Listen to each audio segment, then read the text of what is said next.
Hello, ladies and gentlemen. My name is Wawa, and I'm back with another Best of 3 series. It is still coming in from the BlizzCon 2011 event. We have BratOk will be spawning at the bottom left corner of the map as the blue Terran. His opponent is going to be MTW's Dimaga, who will be spawning at the top right corner of the map as the red Zerg.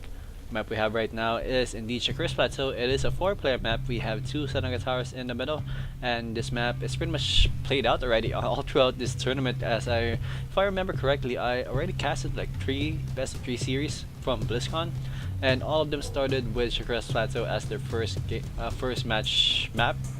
So it's kind of interesting to see that, and I'm not really sure why. Maybe it's just a coincidence and such. Maybe all of these are pretty much on the same round. By the way, this is from the losers bracket of that tournament. So these guys are just pretty much just playing for the last best of 3 that they're ever gonna play in this tournament. So whoever loses this will go home as pretty much a loser, and then whoever wins this is gonna be pretty much be moving on and try to win some money out of that $88,000 prize pool that Blizzard has. So a little bit of background information from both of these guys. We have BratOk. BratOk. Well, pretty much at first is the FXO division, or the European division of Team FXO, which is pretty cool. It has Strelok in that team as well. And BratOk is a Russian player. He is a pretty solid Russian player. He qualified through the Eastern Europe BlizzCon Invitational qualifiers, alongside with his opponent right now, actually with MTW Dimaga. Dimaga is a Ukrainian player, and he also qualified by the means of the tournament that BratOk joined to get to this point. If I remember correctly, Dimaga was first in that tournament, and then BratOk was second in that tournament. BratOk, or Dimaga, excuse me, is actually one of those aggressive Zerg players that you actually like to see and watch, like July Zerg and such. But then again, he can actually pretty much switch it up as well whenever he needs to. As we are seeing right now, we have a early hatchery right here from Dimaga. Most likely that happened, or that was popped down around the 15 food count. And we do have spawning pool on the way as well. And we do have 2 barracks on the way right here for BratOk. So this is gonna be pretty interesting as how many Marines is he gonna make out of those 2 barracks. Most likely he's gonna make a lot, because he might want to go for a little bit of harassment, as he doesn't want to waste those monies that he invested in both of those barracks, or at least one of those 2 barracks. As one barracks is good enough, the second one is pretty much extra, and you need to use it at least a little bit. I don't know, we'll see as this game progresses, when SCV is gonna be making it right here in the main base of Dimaga right now. Where's the queen? No queen actually this far, as we do have spawning pool just finishing, and 2 queens are on the way right now for Dimaga. As we say that, we have a command center going down right here for BratOk. So it is 26 against 22 right now in favor of the red Zerg. Nothing really happening thus far, and no gas actually, by the way, for BratOk just yet. And as I say that, we have 2 gas being popped down right here. So this is gonna be pretty interesting for BratOk's opening, as we might see a little bit of tech play right here, as there is 2 refinery. Usually you want that much gas whenever you're gonna go for a tech build. Maybe we're gonna see some, not really 1-1-1, maybe a variation of the 1-1-1 play, where he's still gonna go for starport and such. But then it's gonna be pretty difficult though to pull off a Banshee harass, because it's pretty much late already. It's after the 5-minute mark, where you're supposed to have the Banshee already right here harassing the base of Dimaga, but still though, it is not even starting. So we might not see that. We might just see some typical blue flame openings from the BratOk as well. Spine crawler going down, a queen and a queen on both bases. Very nice. No gas as well here for Dimaga. So both players really just, I think they know each other's playstyle already, and they're pretty much confident about going for very late gases. And especially in this map, we have 35 against 32 right now in favor of the blue Zerg still. We have 2 or 4 Marines right there at the front. Maybe he's just faking. Maybe he wants Dimaga to think that he's pumping out like a gazillion Marines on the floor. But then again, there are 8 Marines on the floor.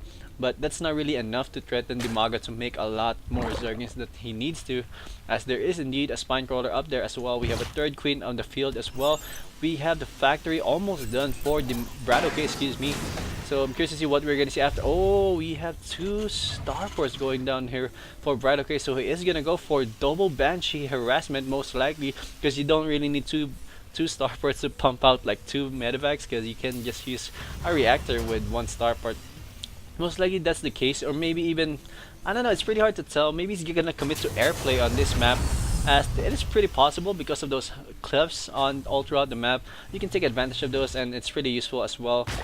Maybe battle cruisers, you never know, you never know. We have another hatchery going down right here for Dimaga as well. That's gonna be the third hatchery for Dimaga. That's pretty much the, what do you call it, artillery I don't know, artillery hatchery that Terrans or Zergs usually like to use to help out their production, as we do have 2 extractors being popped out right there and 2 more in the main base. So this is pretty much the point where the Zerg player, or at least Dimaga, is gonna mass up on his gas, because Zerg players really need those gas to help him out in the late or mid to late game stages of this game, as the creep is slowly but surely spreading right here. So BratOk needs to be careful to not allow that creep to go as far as to the middle area of the map.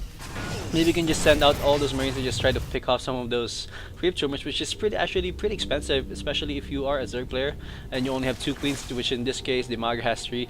The one just dedicated for just pooping out those creep tumors, which is always pretty good. So you always need to try to kill off all those creep tumors to just like lessen the progress of the army of the Zerg player. But anyways, here we go, Tech Labs going down right here, and we have, what do we have? We have Corey with the reactor on the way right now. This is pretty much for the Raven, so we are definitely gonna see some Ravens in a few minutes, I guess, I would assume, after these 2 Banshees, or maybe more Banshees are on the way. No more Banshees. We have just 2 medevacs on the way, and most likely we are gonna see some Ravens on the field as well. We have a 4th hatchery going down for Dimaga as well here in the 3rd natural expansion area. So that's really gonna help him out in production. As this creep sword, look at that. That creep sword is really just spreading right now. 77 against 70 right now in favor of the red Zerg still. Ooh, look at that. Queen for both of those hatcheries. He's actually making a lot of hatcheries. Let's see how much queens we have. We have only 3 queens, but they also have their own hatcheries to boot. So that's actually pretty good. Here we go. The Banshee is starting to harass right now the 3rd base of Dimaga. Is he gonna force Dimaga to cancel this? We have 1 queen on the field right now. We're gonna try to go for a little bit of denial right here. Oh, the hatchery is really low on HP. An overseer just popped out, but again, there is no cloak research right here. 1 queen is gonna get sniped off. Very nice play. And BratOk is just gonna try his best to micro away from those queens. He's gonna try to snap up this hatchery. The hatchery is really low on HP right now. Oh, hatchery has 100 HP remaining. Wow, unfortunately for BratOk, he was not able to snipe that off. Unfortunately, really, that's actually pretty bad for him. I think he would just go for it right now. He can just sacrifice those 2 Banshees and just kill off 1 of the hatchery, which is actually more expensive, I would assume, in terms of economy and minerals, I guess. That's actually much more expensive compared to just losing 1 Banshee or 2 in the process. But anyways, here we go. We're gonna see a drop on the way right now for BratOk. So this might be the party that's gonna be cleaning up this hatchery right here that Dimaga has right now. But then again, we have a spine crawler walking his way up there. We have a ton of Zergis in the field, and we have 10 Mutalisks on the way as well as Baning Speed. On the other side, we have Stimpack being researched. So most likely he's just gonna wait for his timing push to happen right now, as we do have level 1 infantry units as well being upgraded. And more Marines and 2 Ravens. Here we go. Oh, Mutas are gonna go to that Marine Ball. That's actually pretty bad. 2 Mutas just instantly get demolished.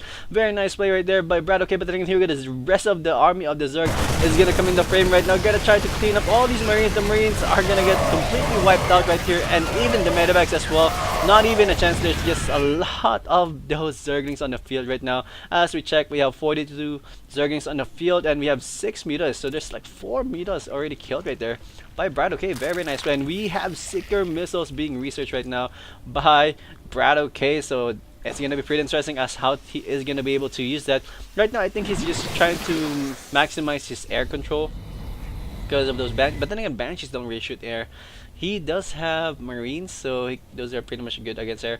And I don't know, he's just taking advantage of the fact that Zerg players or Zerg is not well equipped with anti-air units. So it's gonna be pretty tricky. We have spore crawlers going down as well all over the field. Pretty crazy stuff. We have, oh, here we go. The Mutas are gonna come in the back right now. Maybe he's gonna try to do some damage. More Mutas are coming in the frame. We have 12 Mutas on the field right now with a ton of Zerglings. That's pretty much all you need right now, I guess, in the playstyle of Dimaga, which is just a ton of Zerglings and some Mutas, and then maybe Banelings, or most likely Banelings as well in the mix. We have 144 against 117 right now. Dimaga just trying to walk away from this game as this Minos ball is gonna try to do a little bit of harassment, but then again the rest of the Marine army of BratOk is right there ready to defend as we reach the 160 food count of Dimaga. Wow, that's actually a big lead. That's almost a 50 food lead right there by Dimaga. Imba BratOk needs to just really catch up right now as he doesn't want to get any more behind in terms of food supply as well. We do have infestation pit on the way right here as well. The question is, maybe he's just gonna tech up to hive, maybe. I don't know. It's always a question whether your opponent or the third player is always gonna go for some infestor play or maybe just hive play. Oh, he was able to force the cancel on that messenger, but that's not really a big deal. Maybe could have killed a couple more SCVs, but then I think it's only the safest thing to do is just kill off all those Marine. But then here we got Secret Missile is gonna follow one of those Mutalisks. The Mutalist army is gonna be able to run away. And yep, I don't think it's gonna be reaching the Mutalist army. But then again, that Secret Missile was almost on the Mutalist army. But then again, here we go, the Zergis are gonna surround all of those units. Oh, Secret Missile hitting all of those Zergis, and the rest of the Mutalist army are gonna go down as well. So much damage being dealt by just 3 Secret Missiles. Oh my god, very nice. But again, there's just too many Zergis on the field and Banelings as well. Very nice, man. All those Ravens are gonna go down, and all of the Mutalisks are gonna still stay alive here, gonna try to kill up as many things as they can. Here we go, the rest of the Bailing army are rolling their way to that wall up. The bus is gonna be demolished and the wall is gonna go down. The Marine is gonna be low on count and BratOk has to GG. Good game right here by Dimaga, taking game number 1 of this best of 3 series. And stick around for game number 2, it's coming right up. Hold on to your seats, we are coming in just 1 second.